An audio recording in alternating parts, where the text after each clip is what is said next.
Good morning, everyone. My name is David Spielman, and welcome to the International Food Policy Research Institute. It's a pleasure to have you here on a Tuesday morning before one of our longest holiday breaks in the United States. Many of you online may not be aware of that, but a few of us are here today. Many of us are already disappearing for the holidays. But that said, this is a great topic to be talking about today. I'm glad you've all come this morning, and I'm looking forward to a really rich discussion.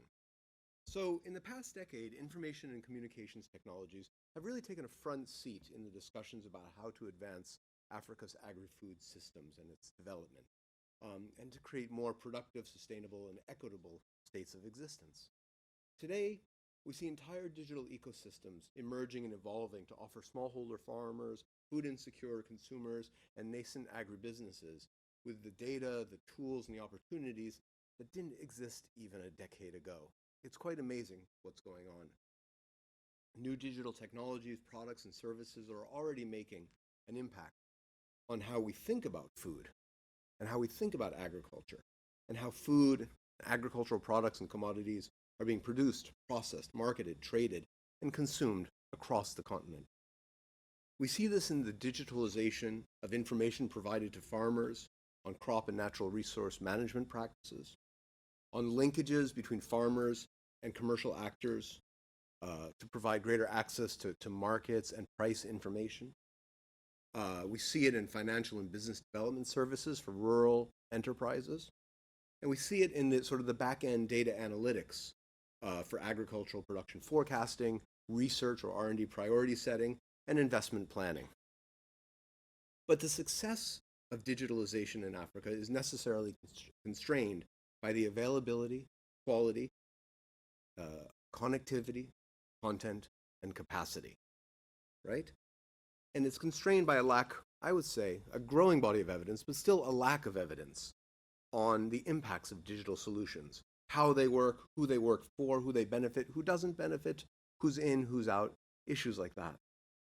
That means we do need to care about how African countries position themselves to harness and deploy digital technologies, because that'll determine the future competitiveness of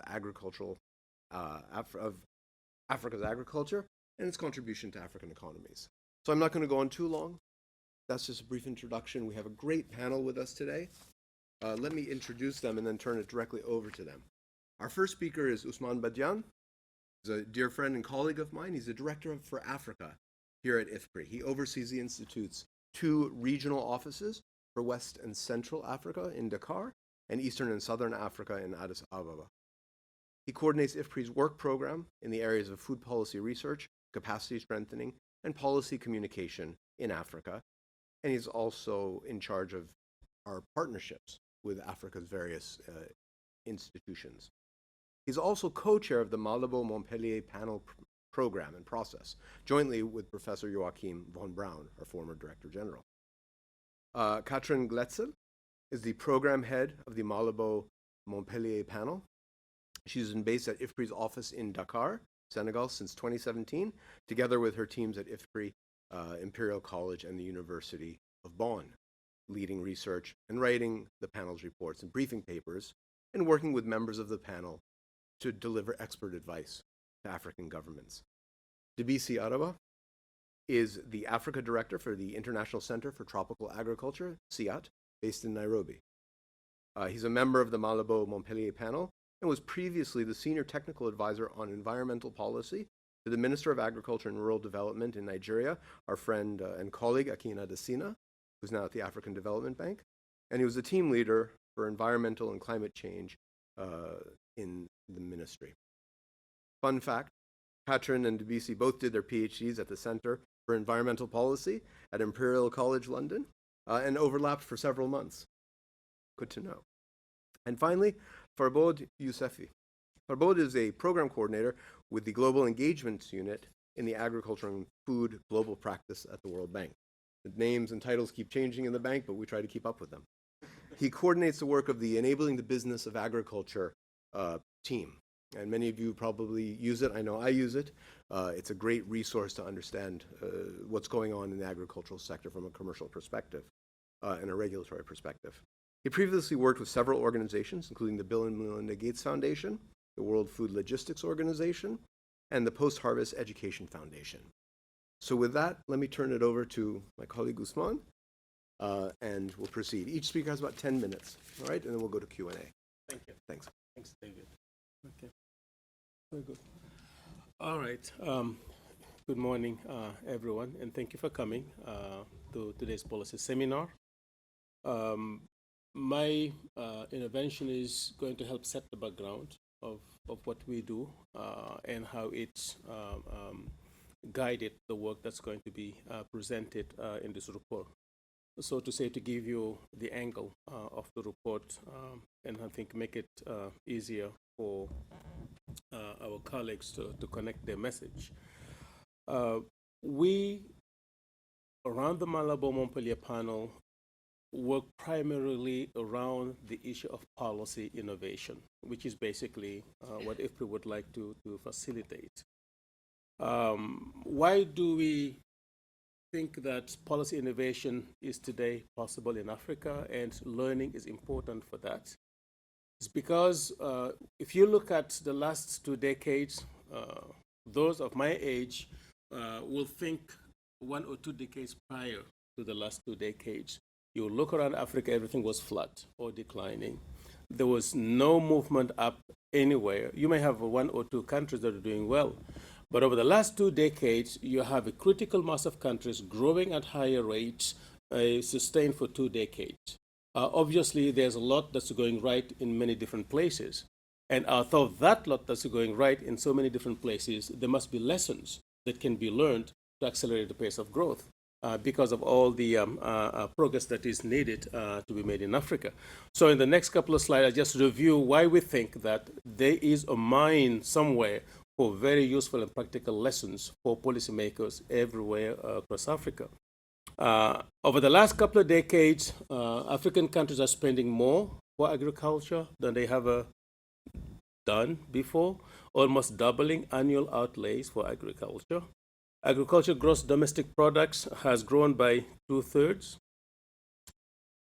Whether you are looking at poverty or malnutrition, there's been also a significant improvement across the continent.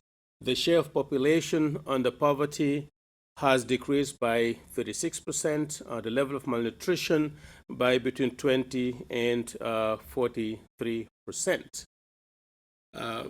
You look at the progress in terms of agricultural publication, agricultural production. At IFPRI, we always think about publication. So, so you look at agricultural production and the index. This is really the reverse of what we used to see in the 80s and the 90s. The African lines at the bottom, all other lines on the top. Now, in terms of expansion of agricultural output, Africa is leading the world and has been doing so since 2000. So obviously something has been going right. But why can't we be complacent and just look at those good trends and be happy is that something happened, as I said, in the 70s and 80s. And that is, this is a pointer, right? Yeah. Yeah, exactly. So, oh, that's how it look? Wow, okay. So, you look in the 60s, Africa did extremely well. Nobody worried about Africa in the 60s. They're growing, and so the worry was about Asia and so on. And suddenly, everything fell apart, like Achebe in Nigeria would say. So the 70s and 80s, Africa just was going, really, really down the drain. So we started going up after that. Now, the reason why we really have to be still asking for better and more positive change is that we have lost these 2 decades, such that although we're growing faster here, we are way below where we should have been. And just making this gap is going to take another generation. So no good performance is going to be good enough for us. So what can we do to accelerate, therefore, where we are here today? And where we are looks like this. The level of undernourishment is still unacceptably high in Africa. So therefore, although you're growing fast and faster than the rest of the world, there's quite a lot that you need to do. So we therefore think that if you could mine the information around the progress over the last 20 years and figure out exactly what worked where, then we should be able to facilitate innovation at scale, which is only possible at the highest level. If you're a minister, a permanent secretary, or a prime minister, you want to do something and you want it, you got the authority, the resources, and the manpower to go to scale.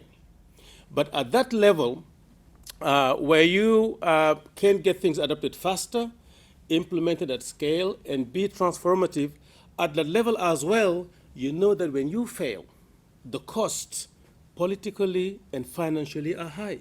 So that's why a lot of these leaders are very reluctant to engage in major things.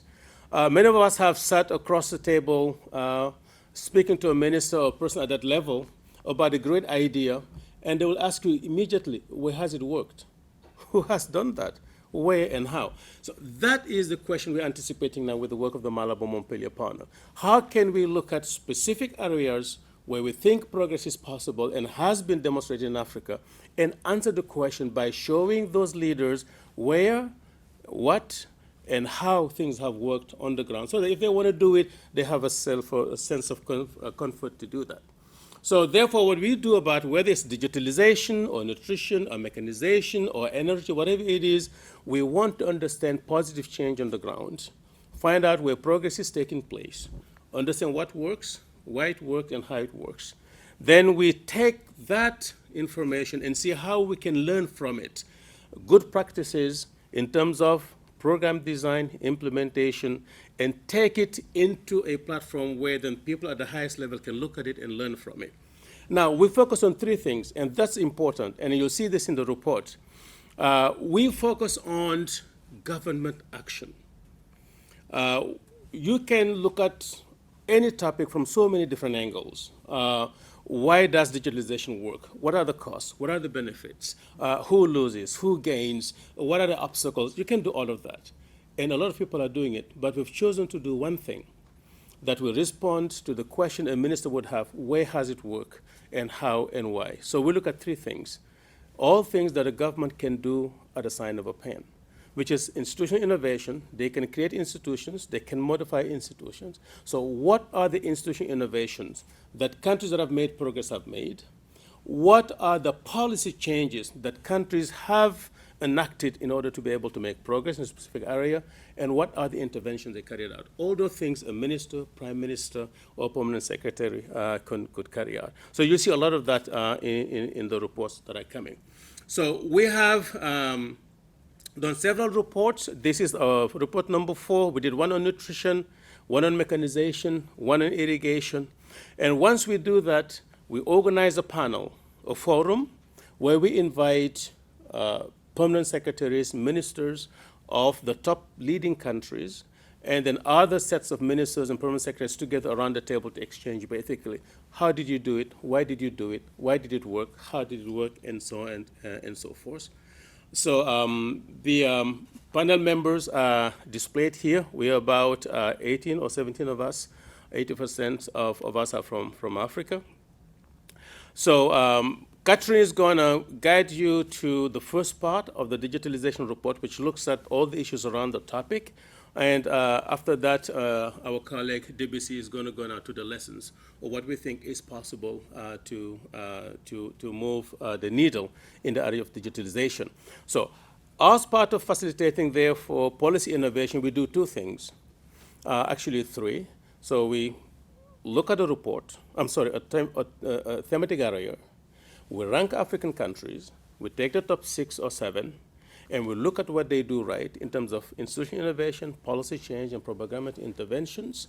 We put that in a report. Then we take the report through the Malabo Montpellier Forum, which has the same name as the Malabo Montpellier panel, and that's where they invite ministers and permanent secretaries and others to discuss the results.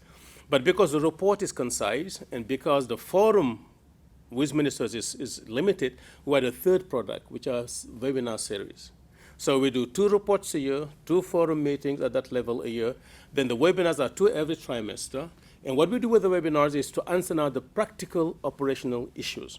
We'll pick somebody on digitalization, put him or her around the mic, and then get people around the world to ask questions. how did you do this? Why did you do it? How did it work? The first one we did on nutrition, for example, the questions that come up, just so that you know how those webinars go, they were asking the person from Senegal, wait a minute, Senegal went from about $200,000 a year in nutrition to $3 million. How did you convince the Ministry of Finance to do it within a couple of years? Okay, or you sit in Dakar, you're a little cell unit in the Prime Minister's office. How do you deliver at community level? How do you procure service? Very, very practical, hands-on questions. So that on the one end, we have a summary of where progress is possible. We have the highest leadership to be sensitized that progress is possible. Then we get operational people to exchange in terms of how to do things on the ground. So thank you very much.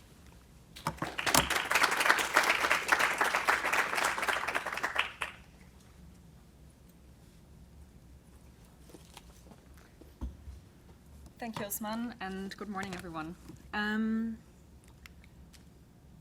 So, as Ousmane said, we as the MAMO panel published a report back in July named Bite by Bite, which essentially focuses on the benefits and the challenges of digitalization in the agriculture system and for the food system as a whole.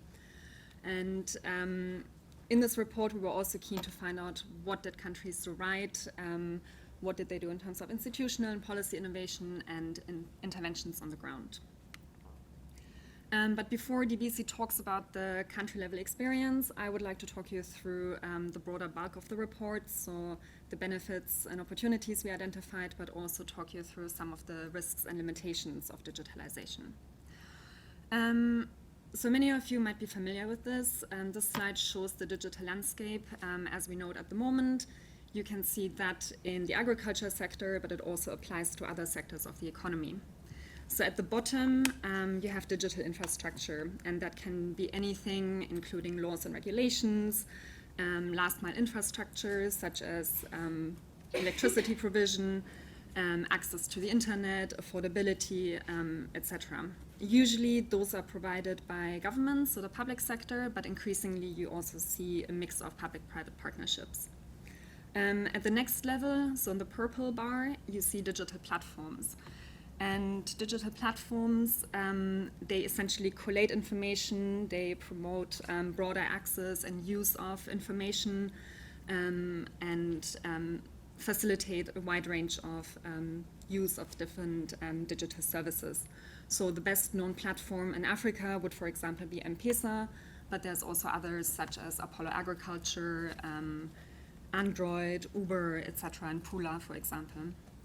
And then on top of that, in the small blue hexagons, you see digital services. And these range from e-commerce and e-business, such as Jumia. You have online information services, such as online agriculture libraries, and the provision of sensors, satellites, and robotics that facilitate work of agriculture value chain actors, for example. One example is the Nigerian startup Zenvis. Then you have mobile apps such as Farm Crowdy, Hello Tractor, Farm Drive that many of you will have heard of. And then finally you have the social media platforms such as Twitter or WhatsApp or Facebook that are increasingly used for sharing information. Now, what are the benefits of digitalization in the agriculture sector? So why would countries want to digitalize? So as we all know, some of the key constraints to that slow agricultural growth and transformation in Africa are infrastructural, technological, and institutional. And through digitalization, these barriers can be overcome at scale, in shorter time, and also at lower cost. So digitalization can, if done right, help overcome geographic, social, and economic isolation that many smallholders, farmers in Africa find themselves in. It can help to share information faster and also more cost effectively. It can also help to increase productivity faster and more sustainably at scale. And finally, it can help to link smallholder farmers more effectively into all segments of the agriculture value chain. So in the report, we took a value chain approach. So we looked at what are the opportunities at each segment of the value chain. And this is what I'd like to do over the next few slides, just talk you through very briefly what are some of the benefits. So at the very initial stage, so the planning stage, digitalization can help provide more timely and accurate information that help farmers plan better. So for example, there are many apps and digital services that provide weather forecast. So this helps farmers make better informed decisions on when to sow their seeds, when to harvest, etc. But also, as many of you know, land rights and land tenure arrangements in Africa can be very opaque and often very complex, and information on land tenure is either not readily available, or geospatial data doesn't match records that are existing in paper format. So digitalization can come in here and really greatly facilitate, for example, through the use of mobile phones or drones, information on land rights and land tenure, facilitate new record holding, but also the design of land tenure arrangements, and thereby enable farmers to have better access to land, but also to use land as collateral when applying for credits, for example, at banks. And there is an example of such a program that has worked very effectively in Tanzania. Then at the input stage, so that's probably one of the very active areas and where you see digitalization. So at this stage, digital tools and technologies can really help farmers access more easily and readily access finance and establish their credit worthiness. So some technologies such as blockchain, for example, can allow farmers to build a credit history and a credit profile, which in the end makes them more bankable, hence allowing them to access smaller or larger loans. Then there are startups such as Hello Tractor, for example. I briefly mentioned them before. They facilitate a greater access to agricultural tools, technologies, and machinery.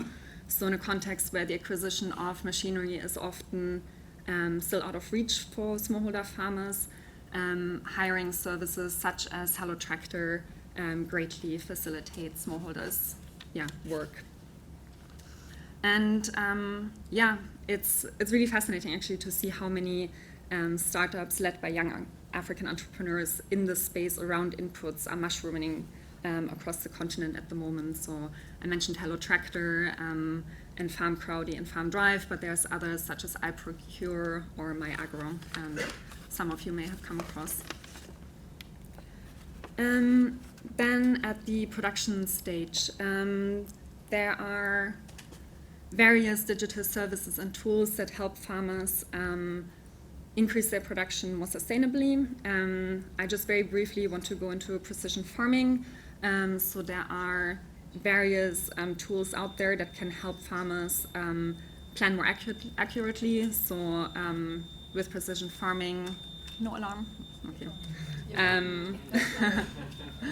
Okay.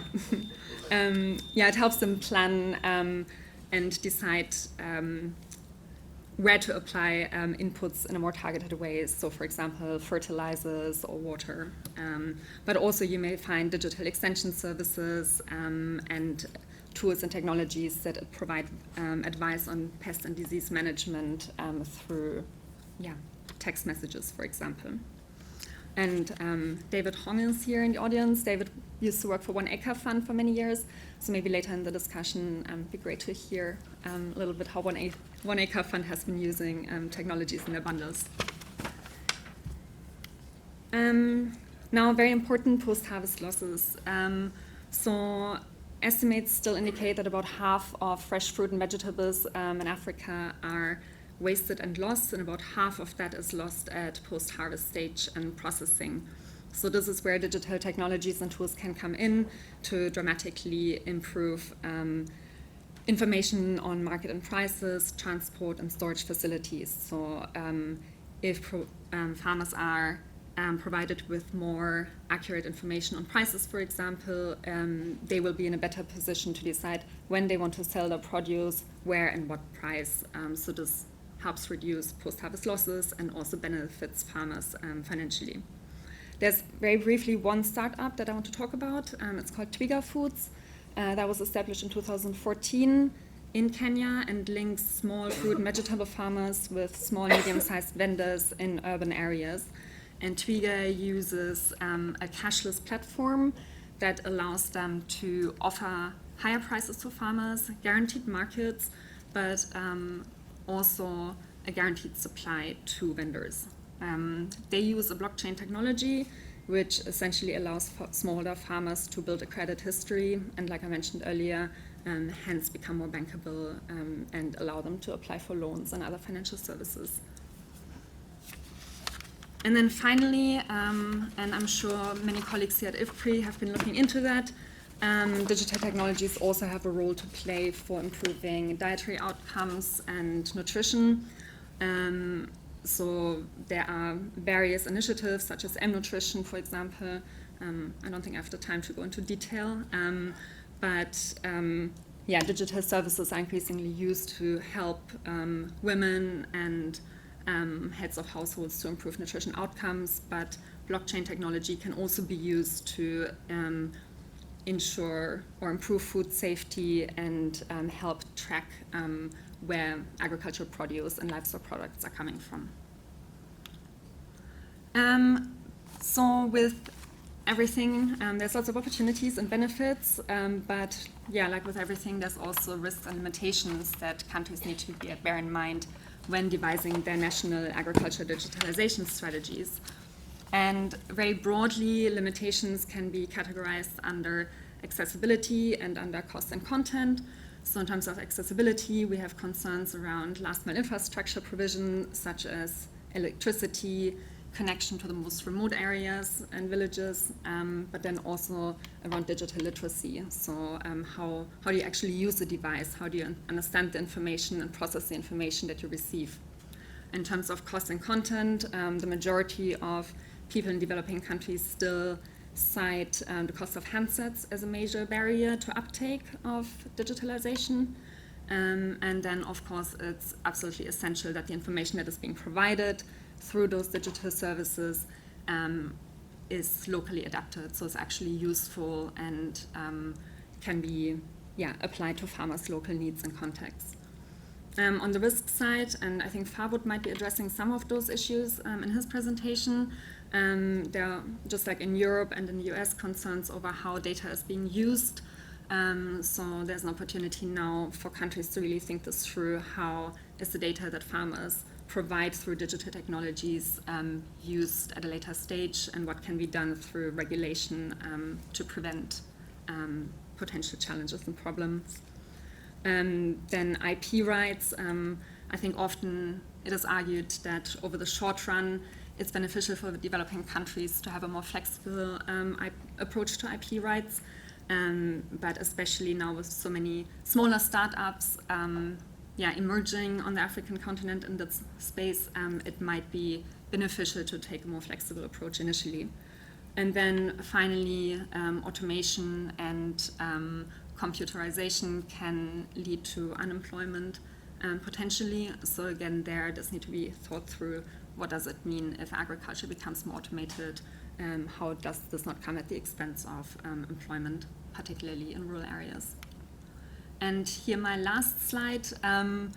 So when we looked at all of this, and then also at the countries that Debisi will present, we found that there are 7 ingredients that make up an enabling digitalization environment. So while we recognize that a lot of the innovation is driven by the private sector in digitalization, there's a crucial role for governments to play to enable a flourishing private sector.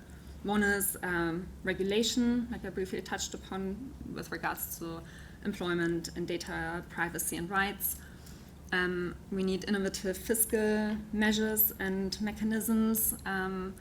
Then a lot of attention has to be paid to improving digital literacy and skill development. How to use devices, how to process, understand information. So not only for farmers, but also for governments, for example, who get a lot of data from the field. What can they do? How can it be used to help them inform and design better policies?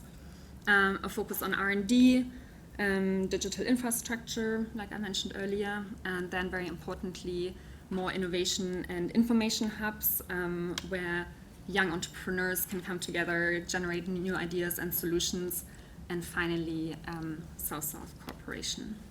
So thank you very much, and on this note, hand over to Debisi.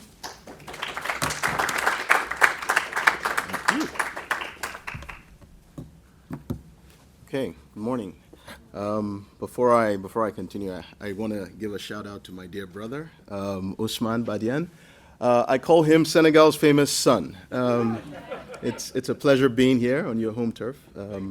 Thank you very much. Now, I'm going to talk about 7 countries in this report that we highlighted.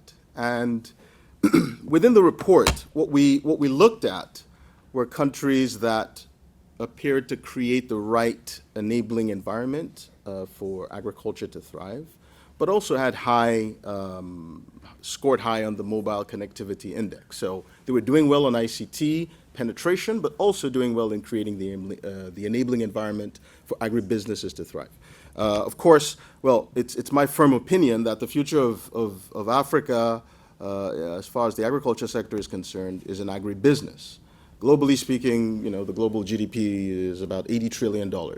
And globally, agriculture and food systems account for about $8 trillion, so about 10% of global GDP is agriculture and food systems. So I'm going to give you some examples of what's going on in agribusinesses in these countries. Now, 5 of these countries, as you can, okay, so I might also have to learn. All right, there we go. Yeah, I needed to do this. So 5 of these countries appear firmly in the top, top right corner of this matrix. 2 countries, however, Rwanda and Senegal, appear to be accelerating towards the same position. And so we, in addition to the 5 countries, we then include Rwanda and Senegal. So the 7 countries, we have Morocco, Senegal, Cote d'Ivoire, Ghana, Nigeria, Rwanda, and Kenya. Now, okay, this works. Now, so from these 7 countries, what are the lessons we can sort of distill? Well, what's really working there? We've grouped these lessons in buckets of innovations at the institutional level, at the policy level, program and intervention level, and then, of course, tax measures, digital infrastructure, platform development, e-administration, digital literacy, and private sector engagement. Very important. So, Cote d'Ivoire. What have they done? I'll just pick 1 or 2 examples. Of course, lots more lessons to be teased out from the reports themselves. Cocoa Link is one example of an innovation that started in Cote d'Ivoire and in Ghana. It was set up or developed by Hershey, the chocolate company or the confectionery company. And Cocoa Link started as a voice and SMS product. It's evolved now in Ghana as a mobile app. So if you have an Android, I'm not sure if it's on the, what's the Apple store called? App Store. I'm not sure if there's an Apple version, but the cool kids use Android anyway. So there's an app now, and it's evolved. So what Cocoa Link does is it's a peer-to-peer learning connection where farmers can learn from each other and access extension services, market price information, weather information, etc. Now, in addition to this, the Ivorian government then created VAT exemptions for the ICT sector to tease out this nascent subsector of the economy to stimulate demand for the products, for the services, for investments, etc. And that's led to an increase in the adoption of ICT technologies right across the board, including, of course, the agriculture sector. As of, I think, last year, about 70% of all the cocoa sold in Cote d'Ivoire was via an electronic auction system. Of course, we know middle of this year, Ghana and Cote d'Ivoire agreed on a price floor for cocoa. I think it's about $2,600 a ton. Does anyone know? No? Okay, we'll just move on. Now, speaking of Ghana, of course, I'd mentioned Cote d'Ivoire prioritizing two major value chains, coffee and cocoa. In Ghana, we looked at the cocoa sector as well. Ghana has a national ICT strategy, It also, in 2012, they developed a Data Protection Act. Very important. I mean, when we talk about the growth of data and the use of big data and penetration and use cases, etc., one of the big concerns that practitioners raise is data protection. So Ghana has created a robust regulatory environment around the protection of user information and how companies access and store this information. The government has also liberalized quite a lot the registration process for ICT companies, so you have a proliferation of startups, Isoko, for example, working in the agribusiness space in Ghana. Kenya, where I live, of course, you know, Katrin already mentioned M-Pesa. I think you can't talk about Kenya and agriculture without mentioning M-Pesa. However, M-Pesa is a direct result of macro experiments with very free regulatory enabling environments. We say form follows function. The bureaucracy that currently exists in the ICT sector in Kenya probably would not have allowed M-Pesa to thrive if it had been in place right now. However, we're glad that it has, because it's shown that innovation can happen at the corporate level, and it can also happen at the public policy level. So governments have a lot to learn from what Kenya did to enable Safaricom try out the M-Pesa mobile payment system, and of course that has a direct impact on the growth of agriculture and agribusinesses in Kenya. In Morocco, the government has ambitious plans to be an emerging economy by 2020, which is next year. So they have the Digital Morocco Plan. The government's investing heavily in an ICT backbone, infrastructure backbone. The government also works on the virtual network for advisory services for smallholder farmers. So farmers also have access through their feature phones, access to weather information, market price information, agronomy, etc. And the country also developed a digital soils map that's integrated into this advisory service. And so farmers have access to the network of information in that galaxy of advisories. Of course, the government's also invested in launching their own satellites and fiber optic backbone to improve the penetration of broadband access across the country. Nigeria. Well, this is my country. Okay, I'll give you one example from Nigeria. Now, in Nigeria, between 2011 and 2015, the country set up what was a digital database for smallholder farmers. By 2015, about 12.5 million smallholder farmers were on this platform, and there had been about between 8 and 10 million unique transactions. And what this digital platform did was radically transform the input subsidy program in Nigeria. It went from a program that was about 11% efficient to 91% in a space of 3 years. So smallholder farmers were registered on a database, agro-dealers were registered, input suppliers, financial services providers, and so that platform was a market discovery mechanism, because now service providers knew the size of the market and where the clients were, and so that created the necessary stimulus for that ecosystem to thrive. Senegal. Senegal's working to pursue wide coverage of 4G across the country, but one of the innovations that the Senegalese government's done is invest heavily in digitizing government and public sector services. They have a development fund that provides access to ICT services for every government entity that requires it. In addition, they then have, of course, the Protection of Personal Data Commission, which was set up in 2008, and the Universal Service Law. So from the public policy perspective, the Senegalese government's working very hard to ensure that they bring the provision of public services, well, I don't want to say to the 21st century, they digitize the provision of public services, but also ensure that the dividends of these public services are then accessible to the wider public. Rwanda. Rwanda's done a fascinating, or they've recorded impressive achievements in 3G penetration across the country. 93% of the country has 3G coverage in Rwanda. And of course, the country is also investing heavily in fiber optic backbone across the country. I mean, it goes without saying. The government of Rwanda have also invested in setting up ICT hubs. And one example, of course, was the move of Andela to Rwanda. I don't know if you follow the news in the tech space, but Andela is a startup that works in the services sector, and they outsource digital services, and they found Rwanda to be a conducive home for them. Rwanda, of course, has also created the enabling environment for tertiary institutions to come and build their facilities there. So you have the Africa Leadership University, ALU. You also have the Carnegie Mellon University setting up their campus in Rwanda. So in the public, from the public policy perspective, there's a lot that the government of Rwanda has done to ensure that they create that enabling environment for the ecosystems to grow. So what are our recommendations?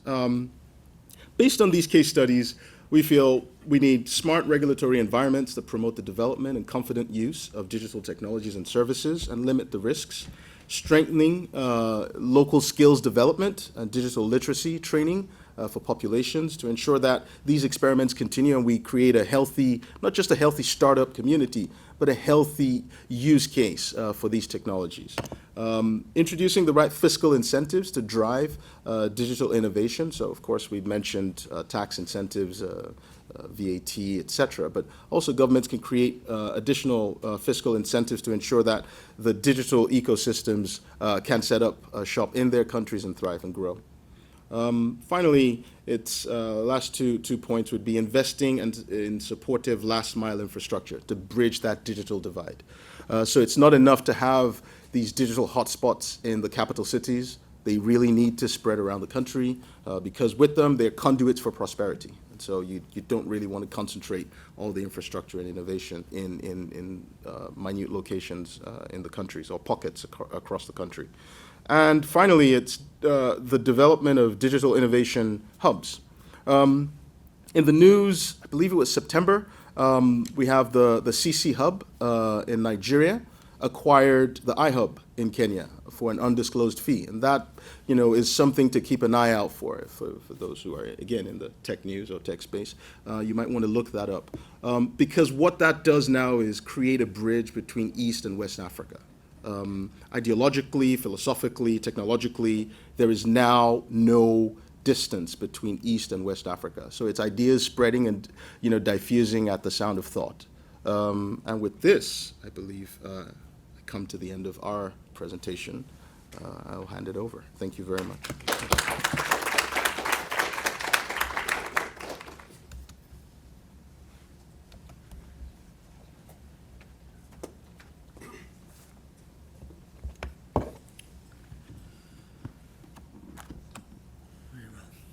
Good morning, everyone, and maybe there are some connected from places where it's good afternoon or good evening. It's a pleasure to join this discussion from the platform of a project I've been co-leading at the World Bank called Enabling the Business of Agriculture. Already a reference from Debisi on it, so it's nice to connect with that.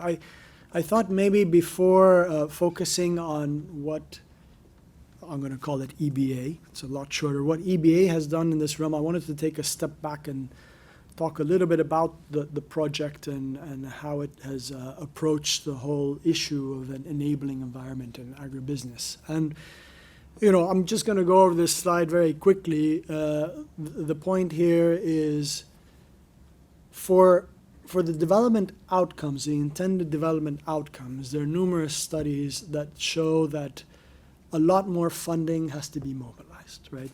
And the funding that can be mobilized from the public sector or from donors is very limited. So there's a large horizon, there's great potential in being able to mobilize the private sector. And the conditions that the private sector needs to be able to mobilize those funds, again, gearing towards development outcomes, is critical. So when we talk about the enabling environment, we're really talking about all these elements or dimensions that come together and facilitate the mobilization of private sector investment, private sector performance. These dimensions are several. Here are a few. There are many more. Policies, institutions, support services, but one of them is a regulatory framework.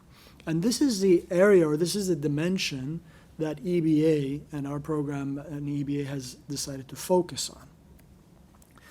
And we thought, what could we do to develop measurements, develop a barometer, or perhaps a dashboard that allows us to quickly assess in a very quantitative manner, synthetic measurements, assess what's happening in the regulatory environment for agribusiness in different countries.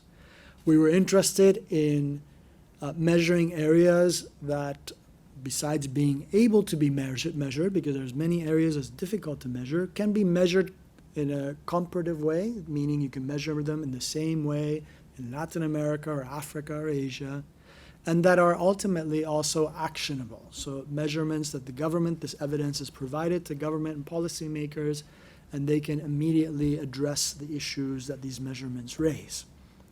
So we started with this initiative a few years back. It was in response to a call of the G8 of developing a sort of doing business in agriculture index. We started scaling up the number of countries where we identified what are some of the issues that could be measured, what are some of the issues where there's variability between countries, where there's lessons learned that can be transferred between country and country, and again, where there are critical areas of where reform can take place. And our latest report was actually launched just a month ago. This is, here I have a hard copy. And we've scaled up in this report to 101 countries. Now, the topics, I'm going to first talk about the 2017 report, which was the previous report. The topics that we cover are here, right? We had 8 topics on the left-hand side. For each of these topics, we looked at different areas and issues, and we were able to formulate a score for each of those topics. We included 2 other topics that we consider cross-cutting. We haven't scored them, but we've provided an analysis on them because they're derived from the other areas. And you can see amongst these 8 topics and scores, one of them is ICT. And naturally, these scores, or the areas that we look at within these scores, affect different value chain actors, or value chain actors at different points along the chain. So naturally, there are some areas such as seed that are more relevant to suppliers and farmers, but then there might be other areas such as ICT or finance that are relevant all across the chain. Now, what did we focus on in the 2017 report? I mean, there is potential to focus a number of areas, but we thought that the critical issue here was the provision of mobile services because of the lack of connectivity of so many people in rural areas, particularly in developing regions. What are the regulations that underpin the provision of mobile services in remote and rural areas, right?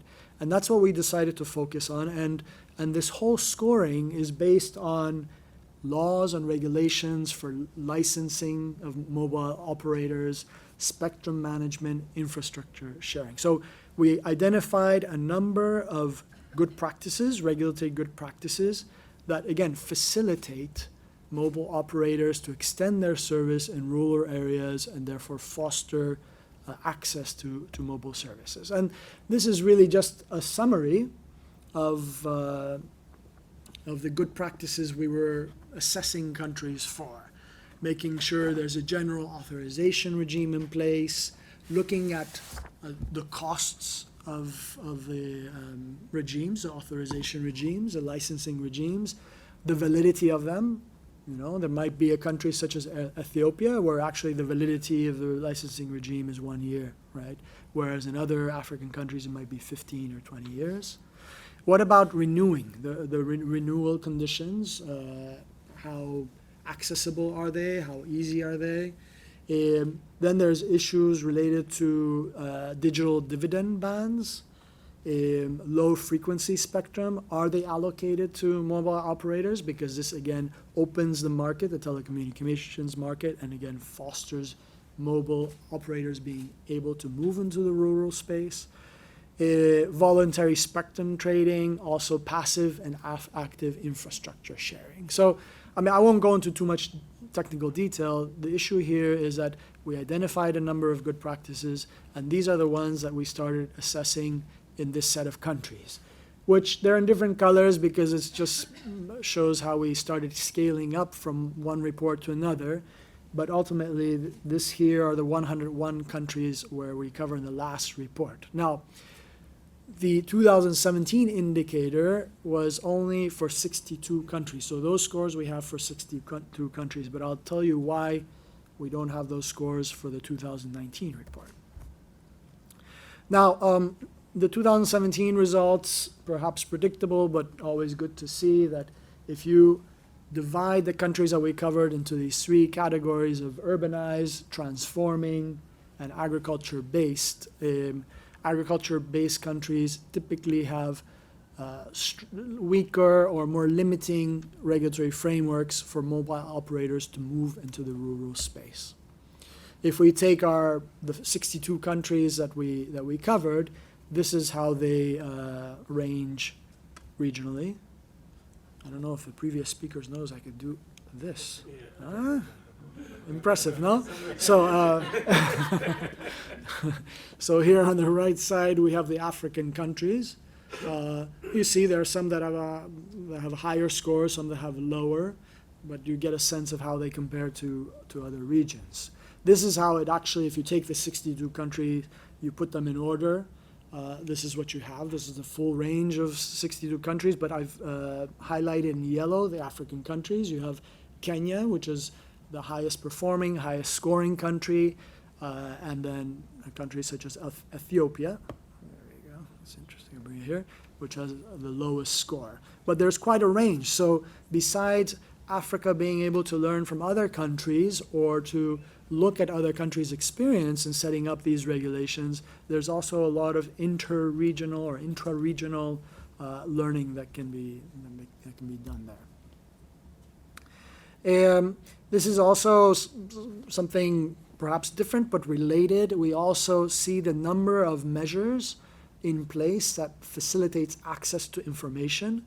And you can see here a glaring result that out of the 21 measures that we look for, sub-Saharan Africa has the smallest number of them, so 6 of them in place, which means that it makes access to information very difficult for the private sector. Some of the results here, again, there's a piece missing. Oh, there it is. General authorization regime, which is a good practice. Only 10 of the 62 countries have them, none of them in sub-Saharan Africa. 39% of the countries studied, none of them in sub-Saharan Africa, actually assigned the digital dividend to mobile operators, also considered a good practice that facilitates provision of services in rural sector. 27% of the countries, none in low-income countries, none in sub-Saharan Africa, also allow voluntary spectrum trading to mobile operators. So a lot of potential good practices that could be implemented there. These numbers, these scores are correlated with mobile penetration, market penetration, and also with the mobile connectivity index. We saw that in Debisi's slide. The 2019 indicators, we've taken a subset of what we did in 2017 and decided to shape indicators in those. And I wanted to highlight the fact that we're not including indicators. We haven't included indicators in ICT this time. What we do have, however, is we've chosen 8 topics that are particularly relevant to farmers, that where we find significant variability between country and country, and we focused on indicators on that. And what we do provide in ICT is data. So all the data that we collected in 2017 is also available in 2019, but we just haven't decided not to translate into indicators for now. Feel free to visit the website, see the scores of 2017, see the data of 2019. one of the questions that comes up is how are we going to go forward? The idea is to continue having these reports on a biannual basis. The question comes up, should we not include ICT as we move forward? Are we focusing on the right aspects or regulatory elements when it comes to ICT? The issues raised by Katrin, privacy protection, intellectual property, they also have regulatory underpinnings. We haven't ventured into that territory yet.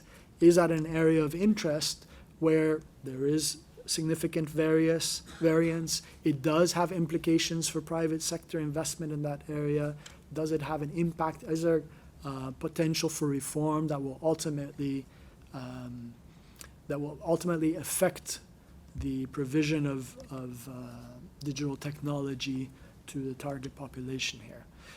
So with that, just a quick overview of what EBA does and how it relates to the topic that we have on the table today.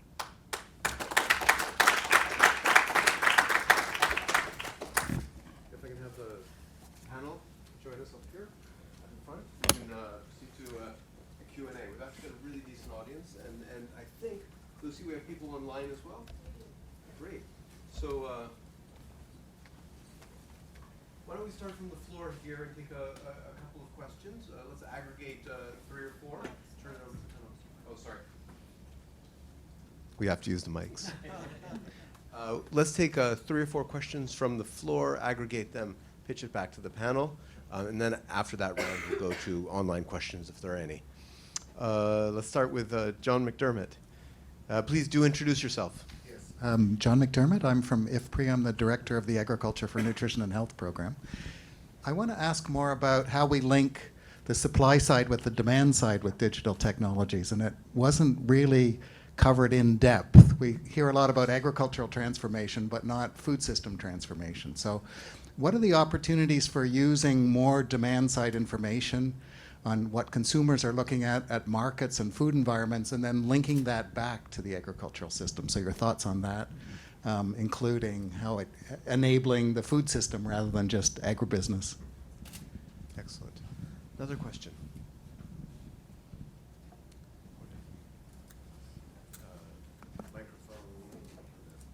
Thank you. Morva McLean, Ilse Research Foundation. Thank you very much for really wonderful presentations. I'm wondering about the challenges of being able to address data curation and particularly data quality when data are feeding into decision support tools, whether this is at the farm level or at a more macro government level, how you see that evolving. Are there best practices in some of the countries that you've looked at? Excellent. Another question from the floor? Why don't we pitch those 2 back to the panel, and you can think of some more while we're at it. Debisi, let's start with you, the far end. Please. Sure, why not? Well, John, thank you very much for the question. So one example of what's going on, I think right now we're in a season of experimentation. Lots of experiments going on in the marketplace. Katrin mentioned the work that Twiga Foods is currently undertaking. Just last month, Twiga raised, I think in their Series B funding, $10 million. Goldman Sachs invested in Twiga's business because they're creating platforms that discover demand and connecting that to the research proposition. So another example of what we're doing now is in Uganda. CIAT, well, I've got to pitch CIAT, right? So CIAT's working with MasterCard, the MasterCard Farmer Network, for those who are interested. It's a digital platform, an end-to-end digital platform all the way from producer to consumer, but even a step further, informing the science. And so what are the right varieties that the market is demanding? And so the MasterCard Farmer Network not just brings farmers onto the platform, but it brings producers, finance service providers, insurance brokers, etc. So that is another digital innovation that is trying to improve the food system, improving the quality of food that we consume. Of course, we're trying to ensure that food systems deliver on improved nutrition outcomes. So how do we filter or use these digital platforms to ensure that healthier varieties of food filter through the food system? One example is the MasterCard Farmer Network in Uganda. Yeah, I wanted to address the question on data quality. So in the work we did for our report, I don't recall coming across best practice, but we looked into some of the research, and I think, like I mentioned earlier, the training and the skill development is not only meant for farmers or value chain actors. We also need training and skill development for those people who in the end use the data to develop and design policies. So that can open up entire new opportunities also for employment. So people who understand the data, who can filter and decide which data is useful, what is good data, which can be eventually used to inform and design policies. So I think the training and skill development has to touch on that area as well. And new jobs generated within ministries or departments or within extension service systems. I don't know where that would sit, but these are, yeah, very important points. Perhaps just to say that the issues around data, often when they come up, is not about quality, it's more about privacy issues. It's more about protection and who owns the data and things like that. Because most of the data is proprietary data, right? It's not like, public sector data that we use for research, but it is in terms of quantity of sales, who producing them, where they live, in which conditions.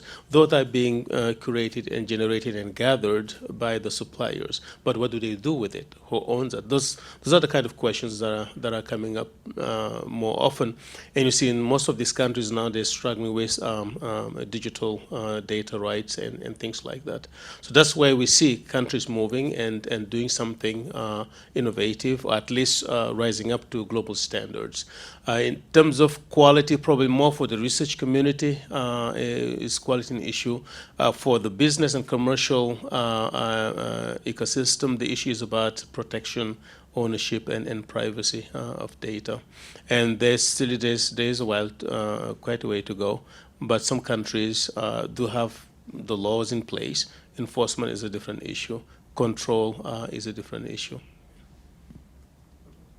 And just to add on, I think the issue raised by John is a very important one. I mean, we're aware that about $500 billion in public sector funds are going into agriculture and food systems, plus another $1.5 trillion from the private sector. And the outcome is of food systems that are producing, but that have serious defects. That have a bunch of issues in terms of efficiency, in terms of sustainability. So the question is, how can we leverage those funds, 2 trillion funds or so, to enable more efficient food systems and food systems that are more sustainable? And we've been thinking about this, and what are the elements that underpin these food systems? As I had mentioned earlier, this whole enabling either private sector investment or in this case food systems, it has a number of dimensions. So perhaps one of the question is, are those dimensions regulatory, or are there other dimensions? If there are other dimensions, how could we set out to identify them and measure them and provide evidence for them to foster kind of policy making around this evidence, enabling the food system? So a lot of thinking actually taking place around that reflects the importance of the issue you raise. I'm not sure it will fall into the regulatory dimension, but certainly it is an enabling environment issue, and we're looking to strengthen that. Yeah, the same thing, John. I think here the issue is content, right? The AgTech services, what is the content and how relevant is it in connecting supply and demand? Then the other dimension is scale. You would find in a given value chain for a given segment, perhaps a variety of apps that may be connecting demand and supply, but they're not, operable at the value chain level or in different geographies. So the generic problem you have with digitalization of agricultural value chains, especially in Africa, is that you have a lot of great apps, but they're very, very specific. And therefore, linking demand in broader terms to supply in broader terms will require massive transformative platforms, just like M-Pesa revolutionized linking financial transactions from both ends. We haven't had that yet. So it's kind of an Amazon of agriculture, agribusiness, or a Jumia, for those who are familiar with the platforms in Africa. So how do we get to scale? It doesn't have to be one, it doesn't have to be two, but how do you get to scale where suppliers and those who demand the goods around agribusiness value chain have one place where they can meet at least a critical level. And that is a matter of infrastructure, of platforms, not just of having apps that works and having agtech companies that can deliver those services. So scale is a real issue. Content is a real issue. Thank you. Berber Kramer. I'm Berber Kramer. I'm here with IFPRI. Everybody these days has an app. And often focused on the producer side. And I get emails almost every month from requests of people saying, oh, we're developing an app and we would love to work with you. And really something that I'm struggling with is how to identify those apps that have the content that are really promising and that are really worth for us to work with and invest in. And how to do that screening, and is that a role that the regulators could play, or is that a role that researchers play, and how to facilitate this process? Thank you. Lucy, there are a couple of questions online, if you'd like to share them. Yes. So the first one is Wellington Osawe from the National University of Ireland, Galway. In spite of the obvious issue of poor institutions, how do we create the framework to nudging African government to leverage on the progress made by small agriculture startups to transform the sector? Second one is Oyewale Abio from the International Institute of Tropical Agriculture and also a co-founder of a startup working on an integrated digital solution for dairy farmers in Nigeria. For the digital extension service, what is your advice for a startup operating among farmers, with 40% farmers with smartphones and 60% with normal phones? What is the experience from SMS? Is it a two-way communication? Additionally, what is an example of an application on digital extension? And the last one is John Kurad, Executive Vice President at the Hunger Project. What are the roles of the sub-regional bodies, such as the Economic Community of West African States and Southern African Development Community, in accelerating digital technologies? Thank you. All right, that gives us a handful to answer. Farbod, let's start from you. Move back through the panel. All right. Quite honestly, is very little that I think I can address from my angle. But the issue of the apps. In fact, we were thinking when we started looking into ICT and what are some of the regulatory underpinnings. There aren't very strong regulatory underpinnings for app, right? It's innovation. There's nothing you can do to regulate the innovation, let's say, that takes place in that. Now, the issue that we've been talking about privacy, intellectual property, some regulations around that could have implication for apps, but I'm not sure that's going to be one of the main, issues to say how do we select or how do we foster innovation around that. There was a question, let me see the second one.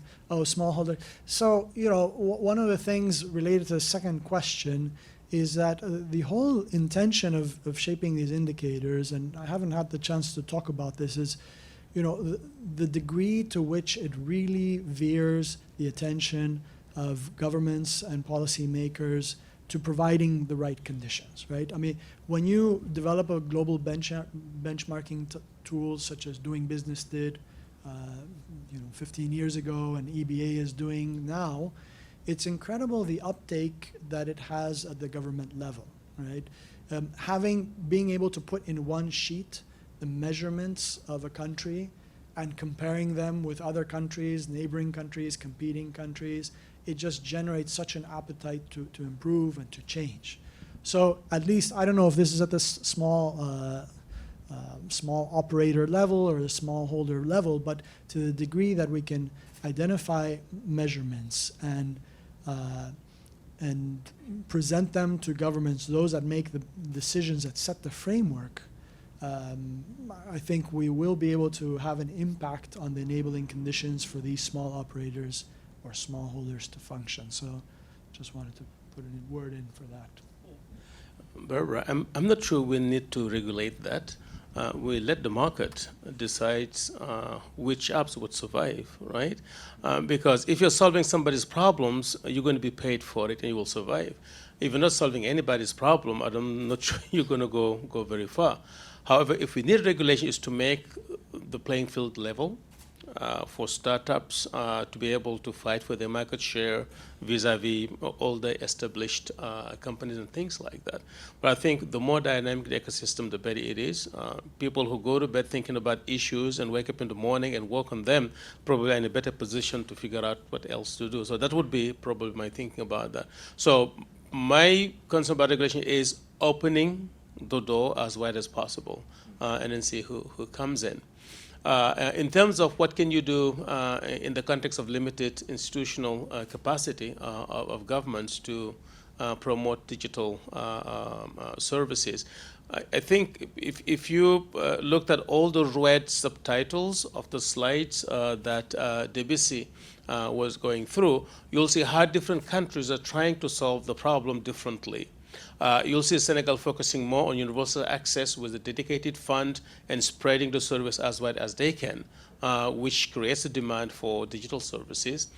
You see a country like Ghana focusing on inclusivity, using local languages, moving into the rural areas to make digital content much more relevant, responsive to people's issues, and therefore creating demand again for digital services.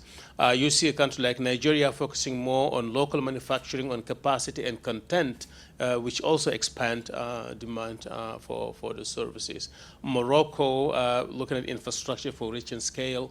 Rwanda going broad, strategic. So every country has found a way of doing that. Cote d'Ivoire, for that matter, just focusing on two specific big sectors and then zeroing on that. So whatever the country's institutional context might be, they might find very useful lessons looking at what all those different folks are doing.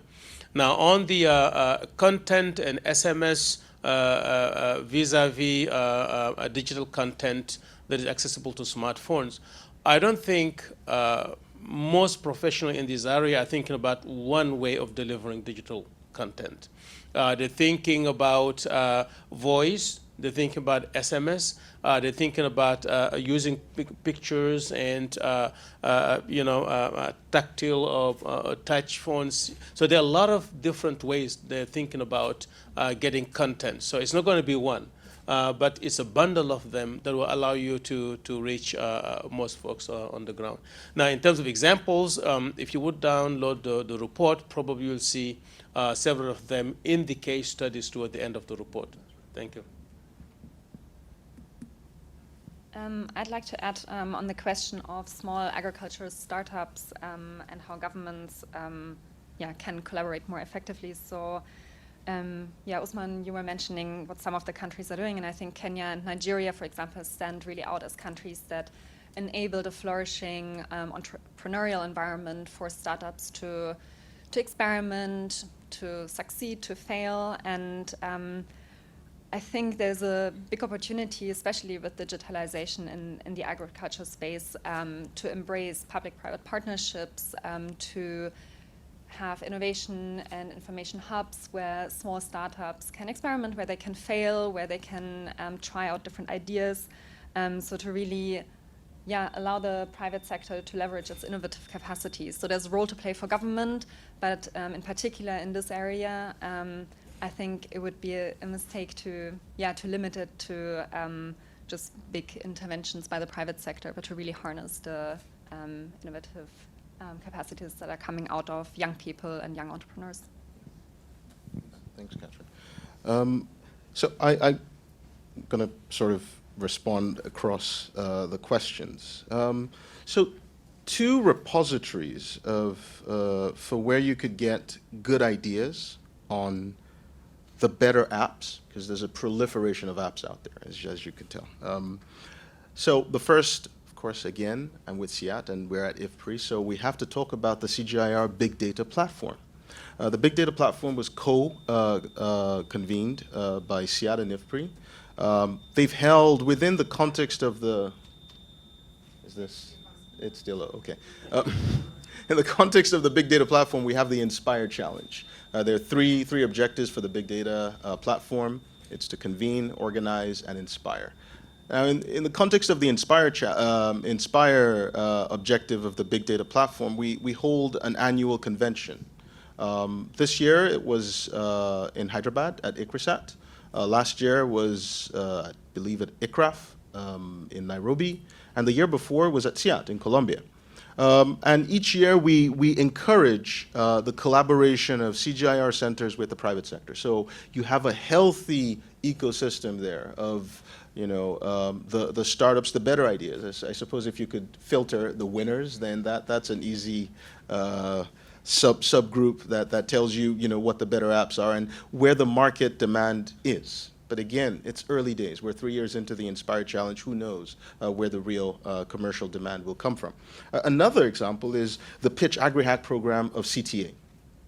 Now, CTA is the Technical Center for Agriculture based at Wageningen University. So every year at the AGRF, they hold the Pitch AgriHack. I was a judge on for this year's event. Lots of amazing ideas are coming out from that. Again, I think it's still early days, but at least you have a portfolio of the more commercially focused apps, because the judges who judge these apps look at not just the design, the content, but also the market viabilities and the value proposition of that these apps provide. Now, how do we? I think I sort of wrote down, how do we nudge governments to adopt the more the better policies, shall we say? Well, Ousmane, I mean, you talked about the MAMO Forum, so that's the focus of the MAMO Forum. And what we do is every year, twice a year, we convene a high-level forum of ministers of agriculture and allied sectors. With the support of the highest levels of governments. In most cases, we have vice presidents, prime ministers, etc., attending.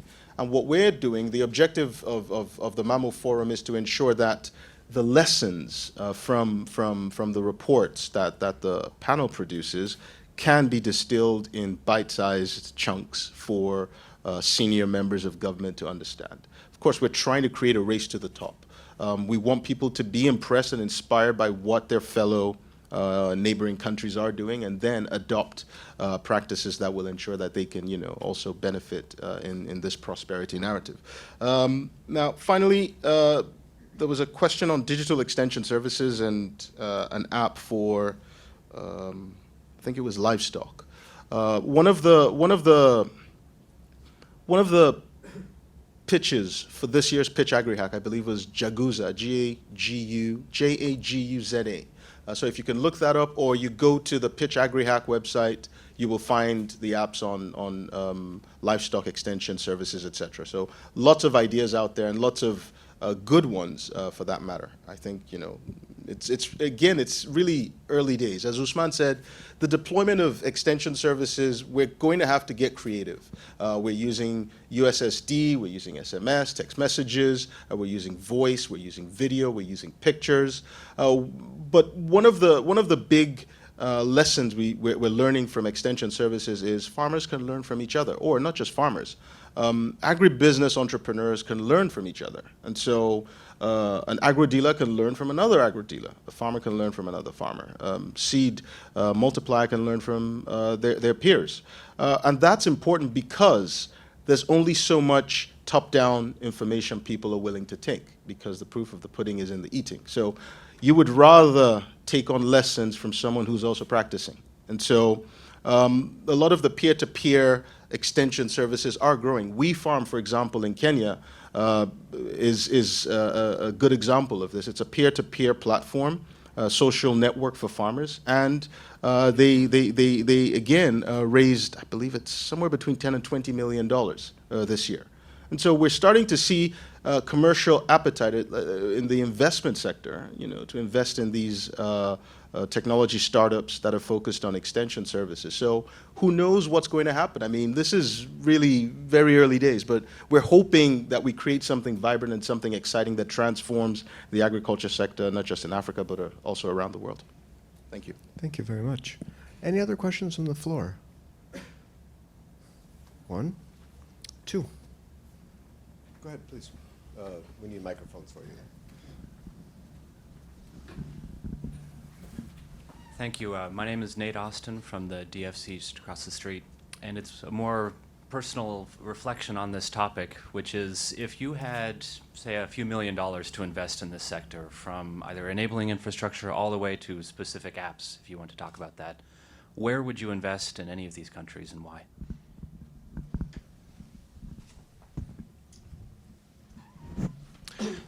David Hong with Farm Journal Foundation. One question I had for the panel is, what has been your experience with organizations that have done more work on sort of the, let me just step back, average age of smallholder farmers is what, 50, 60 in the region, right? Really, these are older generation folks. Asking them to use M-Pesa on a dumb phone is one thing. Asking them to use an app on a smartphone is an entirely different proposition. What has been your experience with organizations that are trying to disseminate training information to these types of farmers? All right. I'd like to pitch it back to the panel. We have exactly 5 minutes to wrap up here. Keep your responses short if we could. Let's start with Ousmane in the middle, and then Katrin. I will go to that last. 10% of the African population is older than 60. Africa has a very, very young population. I think the statistic we have out there saying that the majority of African farmers are 50 or 60 is a fallacy. Most African farmers are around 35. Those people may be asking for the head of the household, who may be 50 or 60, but those who are farming, working on the farms, are closer to 35. And therefore, reaching out to them with digital technology is the perfect thing to do right now. And certainly, the upcoming farmers are also at that level. If I were to invest $1 million, if I'm a private sector person, it's a different priority than if I'm a government. If I'm a government, I'll put it in infrastructure, definitely, so that I can crowd in the private sector.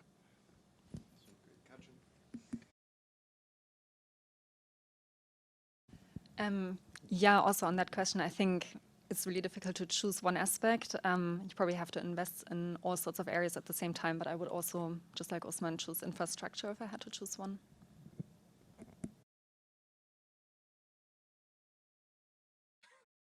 It's infrastructure for me, public sector, private sector, in the input sector, either fertilizer or seed. Excellent.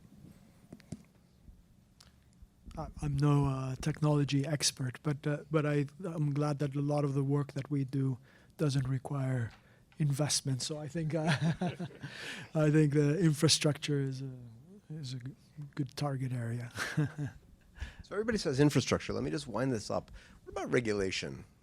So is digital technology in agriculture democratizing?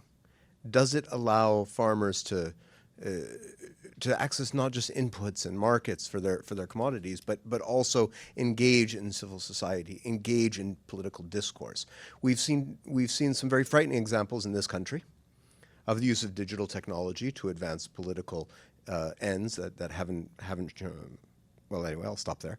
And in Africa, we're seeing digital technologies, including digital technologies in rural areas, that can be used for both nefarious purposes, but also potentially purposes of good. For every M-Pesa, there's a OneCoin example out there. And for those of you that haven't read the BBC lately, there's a great feature on OneCoin, which turned out to be like Bitcoin, except that it was a pyramid scheme. So my question is, especially when we think about these ecologies of apps and the lack of regulation or the weak regulation, what are we creating? Are we creating OneCoins or are we creating M-Pesa opportunities? Let's wind it up with that. Fun question. No, it's important. I mean, you're not linking it to the investment, right? Because Regulation is a form of investment, yeah, if you think about it, right? Or absolutely, policy. it's extremely important, but also extremely cheap, right? So you don't need money to get good regulations, right? So I think that it's more about understanding of how things work. The administrative capacity to design and to deliver and like that. So I won't go too long because I want the others to answer that. But yes, regulation is very, very important, but for me it will not be a focus for investment because it's cheap. It can be done. Debisi. Well, I would say perhaps we don't know what the winners will look like or who the winners will be, but hopefully they are the agribusinesses that operate in countries with the right enabling environment. I mean, that's for me is the best we can say. Yeah, I think just to add to that, yeah, regulation absolutely crucial, especially for issues around data privacy, like I discussed earlier. At the same time, if you want the private sector to come in and small startups to flourish, then over-regulating can also be dangerous. And I think that's just something to bear in mind.